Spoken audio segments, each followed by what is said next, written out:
Welcome to lesson number 23. دوستانو درویشتم درس ته ښه راغلاست او په درویشتم درس کې نن موږ د ماکس فارموله لرو. ماکس خپله غټ ته ویل کېږي چې د ماکزیمم څخه اخیستل سوی دی. یعنې دوستانو موږ به نن په دې باندې سر خلاص کړو چې ماکس فارموله په اکسل کې څه کار کوي او څنګه موږ کولی شو چې د دې فارمولې څخه استفاده وکړو او څنګه کولی شو چې ماکس فارموله په اکسل کې اپلای کړو. نو دوستانو دلته مثلا ما یو چارت یا یو ټیبل جوړ کړی دی په اصطلاح یو امتحان دی د یو سیم څخه اخیستل سوی دی او رول نمبر دا د شاګردانو د زری نمبرونه دي. سټوډنټ نیم دا د شاګردانو نومونه دي، هغه شاګردان چې ما ته په دغه کلاس کې یا په دغه سم کې ما امتحانونه اخیستی. احمد دی، علي دی، سردار ولی دی، محمد دی، نسیم دی، ادریس، اسدالله، سلطان احمد، احمد شاه، منظور احمد او میوند. او همدارنګه دغه مضامین دي په کوم مضامینو کې چې ما نمرې ورکړي دي، مثلا پښتو ده، درې ده، انګلیش دی، میت، الجبر دی، هیستوري تاریخ، کیمستري کیمیا ده، فزیک دی. دوستانو دا شاګردانو په مختلفو مضمونو کې مختلفې نمرې وړي دي. که اوس غواړو چې موږ لومړی د ده نمرې مجموعه راوباسو یا د دې مضامینو مجموعه جمع کړو، نو د سم څخه کار اخلم. که څه هم موږ فارموله البته سم نه ده، زموږ فارموله ماکس ده، خو دلته موږ فقط د دې نمرې یوارې جمع کړو. سم قوس خلاصوم او ټوله نمرې ورته انتخابوم. کله چې مې ټوله نمرې ورته انتخاب کړلې قوس بندوم، انټر وم. کله چې مې انټر ووهلی نو دوستانو احمد چې په پښتو، درې، انګلیش، ریاضي، تاریخ، کیمیا او فزیک نمرې چې ټوله سره جمع کړې نو د ده مکمل نمرې ټوټل مارکس چې 240 دي. نو ما مخکې ویلي وه چې موږ که چیرې غواړو چې په یو ټیبل کې نمرې جمع کړو یا یو حسابونه کوو، نو لازمي دا نه ده چې د هر شاګرد نمرې به موږ د هر شاګرد د نمرو دپاره به موږ د فارمولې څخه کار اخلو. نه، یوازې مو 240 د احمد نمرې راویستلې، نور راځو موږ دلته کرسر نیسو او د ماوس په واسطه لاندې راکشوو، نو موږ ته به په اتومات ډول د ټولو نمرې په لاس راکړي. نو اوس راځم خپل اصلي هدف ته دوستانو. ماکس فارموله څنګه کار کوي؟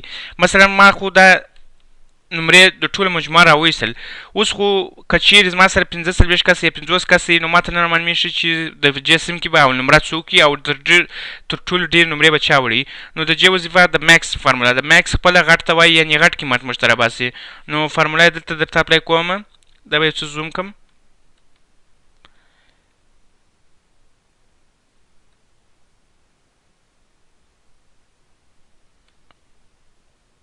راځم مثلا دلته درې شم، ورته لیکم چې زه غواړم چې غټې نمرې راوباسم، چې تر ټولو ډېر نمرې چې کوم شاګرد ولیدي یا په اصطلاح کې داسې وویلی سو چې اول نمره به یې څوک د جسم هم وویلی سو. نو راځم ایکول ماکس قوس خلاصوم او د ټولو مجموعه ورته انتخابوم، قوس بندوم، انټر وم. نو دوستانو دا د تر ټولو ډېر نمرې چې وړي دي 249 چې 249 په همدا نمبر محمد دی چې 249 نمرې وړي او موږ وویلی سو چې دا اول نمره دی. یا که تاسو وګورئ چې 249 خو دلته زموږ سره دوه ځایه دي، یو 249 دا دی، 249 دا دی. که زه دلته دا 250 کمه یعنې یوه نمره بالا کمه نو زما جواب به 215 بخښه کوئ 215 موږ ته په لاسه کړو. هغه 245 نه 215 نمرې نو بیا د احمد شاه دي چې احمد شاه زموږ سره اول نمره دی. خو که زه اوس وغواړم چې بل نمره یې راوباسم، یعنې چې دوهم نمره یې څوک دی، یعنې تر 215 لاندې بل غټې نمرې د چا دي، نو بیا خو نو داسې هغه خو بیا داسې دی که چیرې زه بیا لیکول سم پر اپلای کوم دی بیا ماته 215 په لاس راکړي، نو بیا به زه دلته 215 څخه دا نمرې مثلا زه د ځانه یو نیم سل ورکوم. کله چې مې یو نیم سل ورکړي دلته ورته وایم چې ایکول ماکس قوس خلاصوم او دلته ټولو نمرې ورته انتخابوم، قوس بندوم. دوستان تاسو وګورئ 280 نمرې دلته زموږ سره د دغه شاګرد را سره راځي چې 280 نمرې په اصطلاح سلطان احمد دی چې 280 یعنې دا موږ ویلی سو چې دا مو دوهم نمره دی. همدارنګه تاسو ګرده کولی سئ چې په دغه رقم د درجه بندي وکړئ، یعنې د مضامینو آخري امتحان چې دی یا رزلټ چې تاسو راباسئ چې کوم اول نمره دی، کوم دوهم نمره دی، کوم درېیم نمره دی، هغه درجه بندي وکړئ.